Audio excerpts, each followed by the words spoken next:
Hello there, fans of the Survivor Super Fun Time Show. This is Kevin from the Survivor Super Fun Time Show, and today we got a great recap for you folks. We're going to be recapping the past episode of Survivor 46. A lot of big stuff happened. I would say it was probably the best episode of the season, mainly because there was a lot of actually good gameplay, and it didn't just completely encompass Yanu getting kicked around the whole episode. So I thought that was brilliant, and it was an improvement on the season. But before we get into that, as a reminder, if you want to be a member of this channel, please hit the subscribe button, because it is hugely helpful to the growth of this community as we're moving. There's a groundswell happening, folks. The Survivor Super Fun community is going up, up, up. And you all can be a part of that, and you are a part of that already by watching this video. To start off the episode, we're starting with Yanu. The Yanu tribe is the one that's been getting the snot kicked out of them for the previous 3-4 episodes at this point. And they're miserable, like you would think, right? They just lost Banu. They're down to 3 people. Q, Kenzie, and Tiff. 3 awesome people, 3 awesome players, in my opinion. But still, it gets to a point where you haven't won a single immunity challenge, and you were lucky Randon got pulled from the game. They're looking pretty rough. Q is even telling Kenzie, I think I want to be pulled from the game.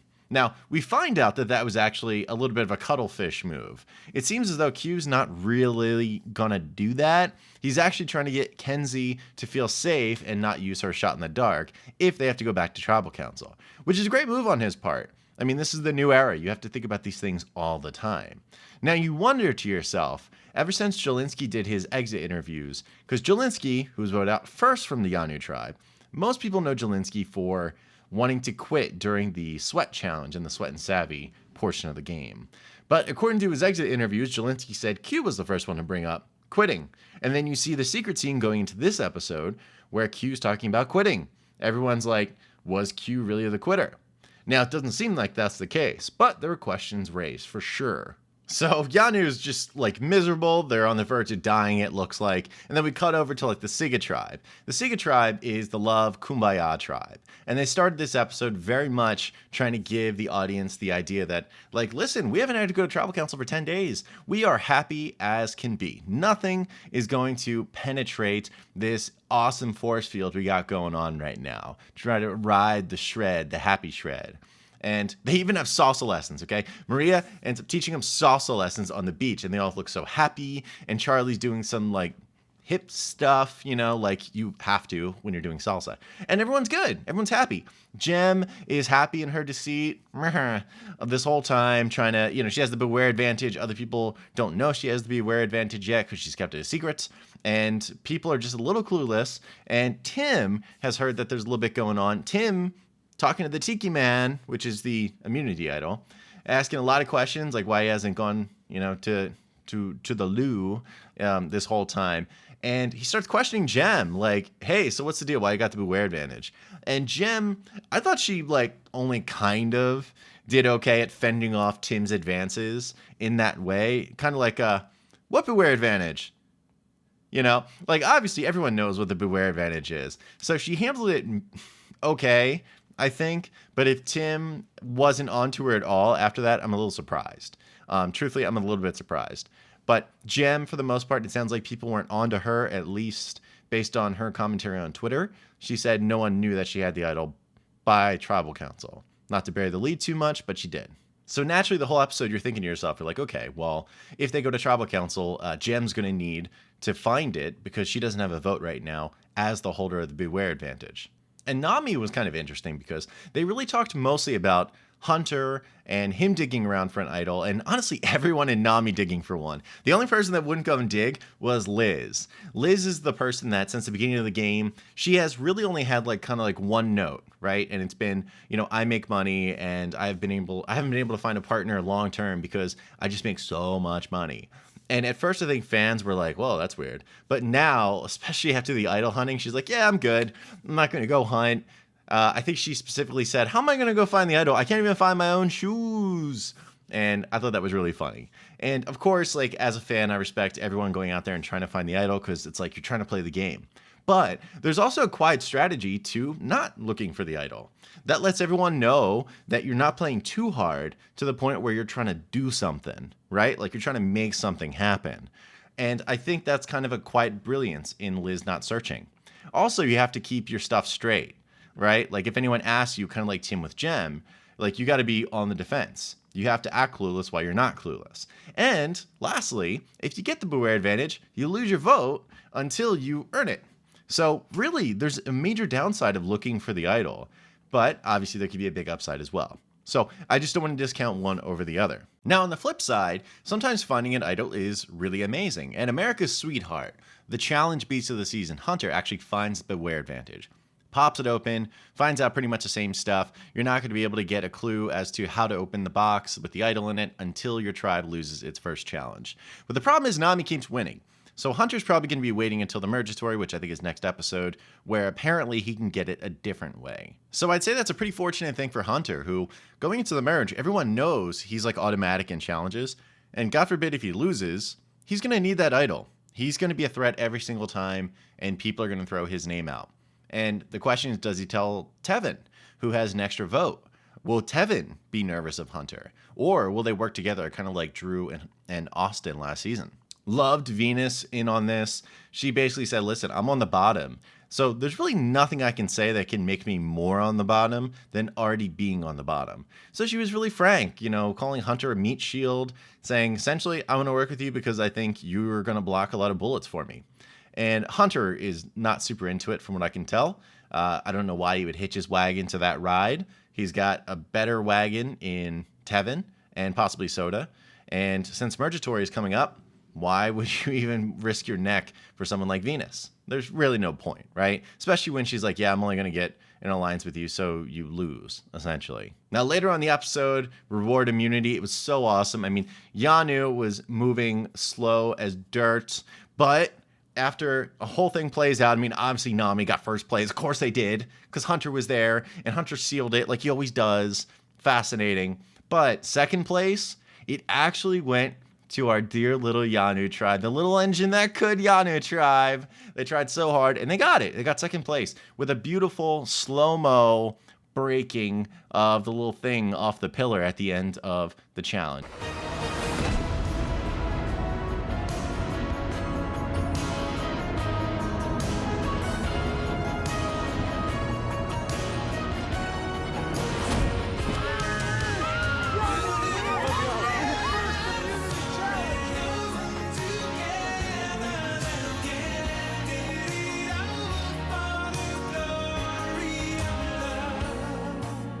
It was cinematic, which I think is something that Jeff Probst, as an executive producer, really wants these days on Survivor, as cinematic as possible.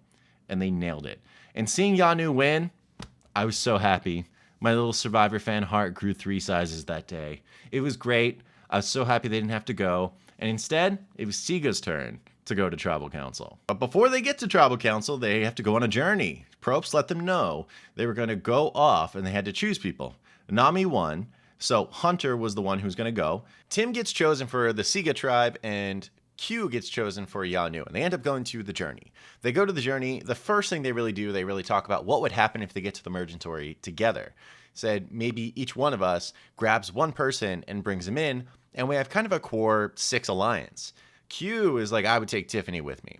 Then Hunter says, definitely mine would be Tevin. And Tim, interestingly, said, I would bring in Maria. We're both parents. We get it. And I thought those were some interesting choices. I mean, Hunter and Tevin made a lot of sense, and I think Tiffany and Q also made a lot of sense. But Nami or Siga in particular, I thought that was kind of intriguing. You would think he would have said like Ben or Charlie or something like that. But I digress. But they get told only one person gets to play, and it was based on Survivor knowledge. And Hunter was the only one confident enough to go ahead on the journey and do it. If he wins, then he gets an advantage. If he doesn't, he loses his vote. Classic journey rules. And Hunter moves forward, and he finds out that what he has to do is he has to take Survivor logos of the past and put them in order. And he couldn't do it. He couldn't do it. And super fans like myself or Brandon Donlin were sitting there going like, come on, dude. Easiest journey of all time. But he could not do it. He's beasted every challenge so far up to this point, but could not do what I would call a very easy journey. But at the same time, I have to say in his defense, it's kind of BS, right? Like, we want people who aren't necessarily super fans of the game. Like, I don't think you should be rewarded for being a super fan of the game in such an in-your-face way. Like, if you practice the loose idea of some of these puzzles ahead of time because you've watched the show, then I think that's good that you get rewarded. in that way, right? At least how to do some of these biggest things. But like, if you don't know what season was which number, you're screwed. You don't really have a choice. You can't win. So I kind of feel bad for him in that way. But again, if I was out there, it'd be like the easiest journey ever. So it's certainly kind of a teeter-totter relationship of how I felt about it. Anyway, they all go back to camp. Hunter has lost his vote because he can't do it. So right now he lost his vote kind of twice over because the Beware advantage, he doesn't have it yet. And also, he lost his vote from this journey. So he's kind of lost his vote twice. We'll see how it goes for Hunter. That could be the nail in the coffin for Hunter, honestly. But we'll see. Now, moving on, going to Siga, who lost, and they have to go to Tribal Council, is very interesting because Gem has to get her vote back. And she does. Really, not to barely too much, but basically she ends up getting the instructions because Siga finally lost their first challenge. And she's told you have to take the tribe machete and you have to measure these different things around camp, and that'll lead you to a spot where you can dig up the actual rope that had the key attached to it that would get them the idol. And Gem, thankfully, she did her machete measuring and got the idol. And she's fully got her vote back and the idol. And it's interesting because she ended up getting that stuff. I think it kind of put her in an interesting spot where she was having conversations trying to navigate the vote that night to get out either, like a Ben or a Tim, particularly Ben. And she was speaking with like such confidence and intimidation, and she was really like in the face of people, kind of like Ben. In particular, there was a fun scene where she had the machete in her hand like this, and Ben grabbed a hammer so that like physically he could occupy the same space with a weapon just like her, which I thought was really funny because Ben's really funny. And it was intriguing kind of how that shook out. And in the meantime, you have Charlie and Maria who have this kind of twosome alliance that people don't know about yet because they haven't had to vote, trying to figure out which way to go, women or the men. And Charlie certainly doesn't want to let Ben go because they actually are really big fans of each other as people. But by the time they get to Tribal Council, I think as a viewer, you don't exactly know which way it's going to go. And throughout the whole tenor of it, they're talking about the Beware advantage, and they all pretty much think they were bamboozled by whoever actually found it, and the one Maria had wasn't really the Beware advantage at that point, which is very astute on their part. But when the votes really came around, it turns out Gem did not play her hidden immunity idol because she felt very confident in Charlie's Angels, and she was kicked out of the game. Unfortunately, left with an idol in her pocket. And that's because she just didn't think that it was going to go that way. But interestingly enough, Ben didn't have a vote. He lost his vote from a journey earlier in the game. And it was still a 4-2 vote to get Gem out. And that's because Maria, who had an extra vote, ended up using both against Gem. Now, you say to yourself strategically, why would you do that? Because realistically, all you needed was Charlie, Tim, and Maria to vote out Gem. Because it was going to be Mariah and Gem versus those three, with Ben having no vote. But it turns out, according to Twitter, where Maria ended up confirming this, it turns out she used both of her votes because she wanted to get rid of her extra advantage knowing the merge was coming up, which I think was really smart on her part, because lowering your threat level is really important. I would have been very sad if Ben had been the one that was voted out, and thankfully that wasn't the case. Overall, I think it was a good episode. I think we got to learn a little bit more about Nami and some of the cracks there, which is important because if you're thinking about how a whole story is crafted together, we need to see what is going on with all the different tribes now that they're about to be on the same beach. Yanu is battle tested. They have been through everything at this point. So yeah, they're small in numbers, but boy, have they been involved in a lot of conversation that leads up to Tribal Council and moving and shaking.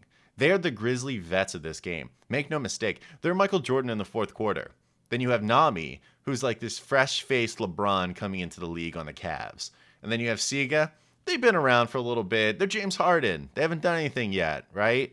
So I think come merge time, I think Yanu is who you got to be looking at right now. All right, now it's about that time. Every week on the Super Fun Time Show, we have the winner of Survivor 43, Octopus Island, Mike Gabler. He gives his Hiding in Plain Sight award winner, the person that he thinks did awesome gameplay, but is not exactly getting as much attention as they should be. And he's got a great one for you this week. Hiding in Plain Sight!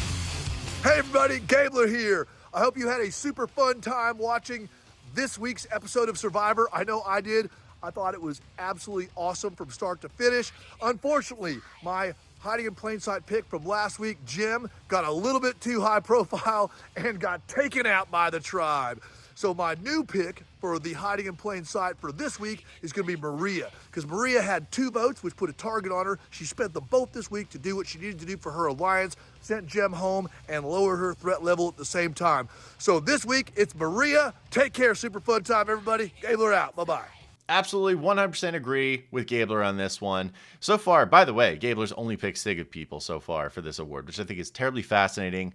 But part of that is because Siga has been playing this little dance with each other where they want to vote each other out, but they haven't had the chance to yet. However, this instance is very interesting because Maria said she wanted to get rid of the target right before the actual merge comes. And I think that was really smart because right when you get to the Mergatory, everyone's going to want to take stock of who has what. Tevin has his extra vote and everyone knows it. The lost votes, we don't know. I mean, we would assume everyone knows Hunter lost 1 vote. Now, they don't know about the Beware advantage as far as we know, to get him to the point where he lost 2. But Hunter could be an immunity threat every single time. He could win immunity the first time, and it doesn't matter. But if you're Maria's shoes, if you have that extra vote taken away, and people are like, oh yeah, like, oh, Maria's probably not that scary, but she has an extra vote, then she goes, oh, no, I used it last tribal. And then it's like, okay, maybe Maria's not as threatening anymore. So that's a perfect Gabler, in my opinion. But overall, again, best episode of the season. I'm excited to see where this goes. We get the red buffs with the black geckos. Can't wait. It's going to be a fun time. Remember, be a subscriber to this channel because we have some cool stuff coming up. We have some fun interviews coming up with some castaways as we get a little tighter into the game. It's going to be really amazing. So make sure to hit that subscribe button and you'll see more video content in the future. Otherwise, hope you have an amazing day, everyone. You take care. Gabler.